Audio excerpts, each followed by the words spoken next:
নমস্কার, সবাইকে আমার চ্যানেলে স্বাগত জানিয়ে শুরু করছি আজকের রেসিপি চিংড়ি মাছের মালাইকারি। প্রথমে কড়াইয়ে তেল নিয়ে চিংড়ি মাছগুলো ভেজে নিচ্ছি। ওই একই তেলে 2 চামচ ঘি দিয়ে ফোড়নে জিরে আর গোটা গরম মশলা দিয়ে একটু ভেজে আদা, কাঁচা লঙ্কা, টমেটো, পেঁয়াজ, রসুনের পেস্ট দিয়ে দেব।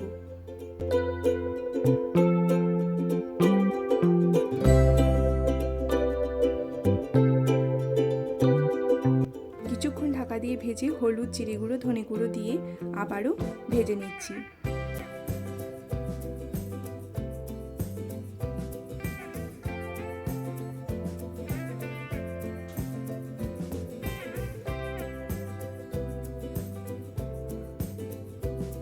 এরপর স্বাদ মতো নুন মিষ্টি দিয়ে মিক্স করে অল্প জল দিয়ে মশলা থেকে তেল ছাড়া অবধি রান্না করে নেব।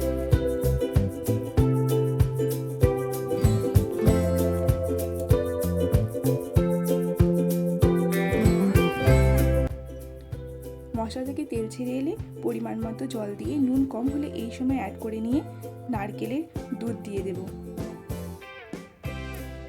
আমি এখানে 200 ml এর মধ্যে কিছুটা এখন দিচ্ছি আর কিছুটা শেষে নামানোর আগে দেব।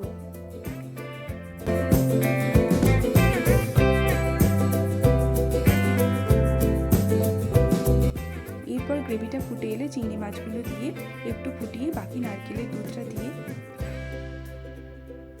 উপর থেকে একটু গরম মশলা দিলেই রেডি চিংড়ি মাছের মালাইকারি।